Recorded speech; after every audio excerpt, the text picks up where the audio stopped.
I say this to kids and anybody else.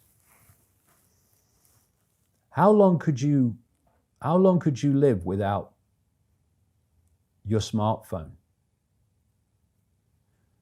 And then ask, what is an alcoholic?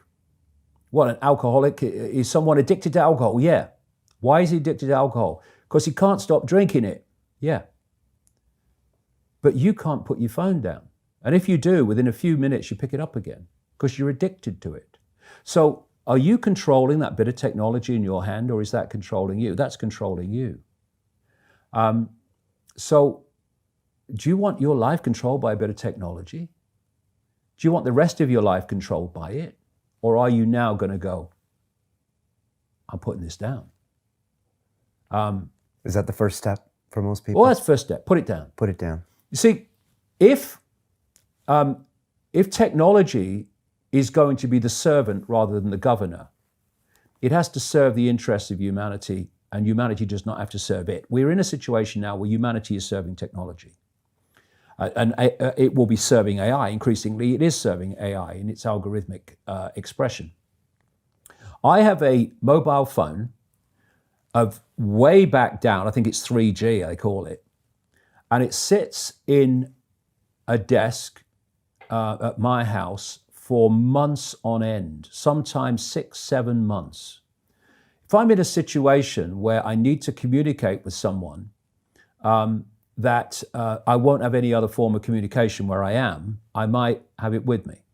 I'll communicate and I'll say, I'll be on a landline at this time, and the thing goes off and goes back in the drawer for another 3, 4, 5, 6 months. It serves me rarely when I'm in that situation. And you find there is very, very little that won't wait till you're on a landline. And you can have a proper conversation with someone without this burning your brain and without you constantly on it. Because what is happening, and this cabal knows this, for a very long time, indeed right up to recent times, science believed that once the brain was formed, that was it. That's how it stayed. Now they know it's very different through this thing they call brain placidity. Brain placidity means the brain is changing in the way it processes information and the neuron networks it creates to process information on the basis of information received. So what we've had in this very short time is the human brain bombarded with digital electrical stimulus that it's never experienced before. And there have been books written by scientists about this. It's changing the human brain. It's changing the way the brain processes information. And how we process information dictates our perception of reality. And kids are having their brains rewired. And you know, people talk about love.